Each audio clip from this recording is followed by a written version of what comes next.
బూర్గంపాడు మండలంలోని ఐకెపి కార్యాలయం ఎదుట డ్వాక్రా సంఘాల మహిళలు ఆందోళనకు దిగారు. కూలి నాలి చేసుకొని డ్వాక్రా గ్రూపుల ద్వారా పొదుపు చేసి రుణాలు తీసుకుంటూ జీవనం సాగిస్తున్న తమపై వివోలు అధికారులు నిర్లక్ష్యంగా వ్యవహరించారని ఆరోపించారు.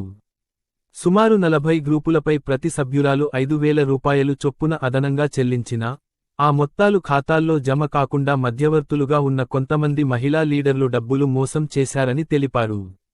వారిలో తులసి అనే మహిళ డబ్బులు స్వాహా చేసిందని ఆరోపిస్తూ ఆమెపై కఠిన చర్యలు తీసుకోవాలని, తమ డబ్బులు తిరిగి ఇప్పించాలని నినాదాలు చేశారు.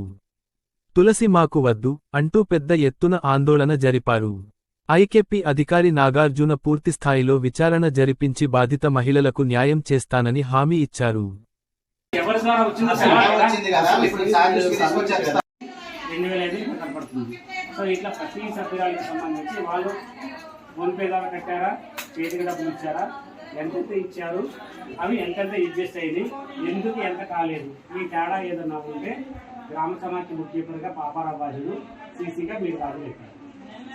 ఇందులో ఏ ఒక్క సభ్యురాలకు కూడా ₹1 కూడా నష్టం జరగకూడదు, అదనంగా వడ్డీలు పడలేదు. ఇది సభ్యురాల వారీగా సంఘం వారీగా సీనియర్ అసిస్టెంట్ మేనేజర్ పిలిపించేసి లెక్కలు వేపిస్తాము. లెక్కలంటే ఏం లేదు, ఉన్నాయే అడ్జస్ట్మెంట్ చెక్ చేపిస్తాము.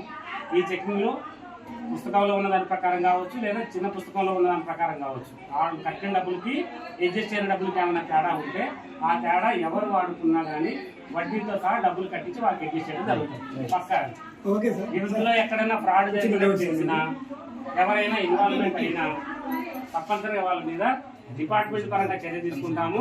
అందరికీ అవసరమైతే క్రిమినల్ కేసు కూడా పోలీస్ కేసు పెట్టించేసి వాళ్ళ మీద చర్య తీసుకోవడం జరుగుతుంది. ₹1 కూడా వీళ్ళని మిస్యూజ్ కావడానికి వీలేదు, వడ్డీతో సహా తిరిగి కట్టించే బాధ్యత నాకు.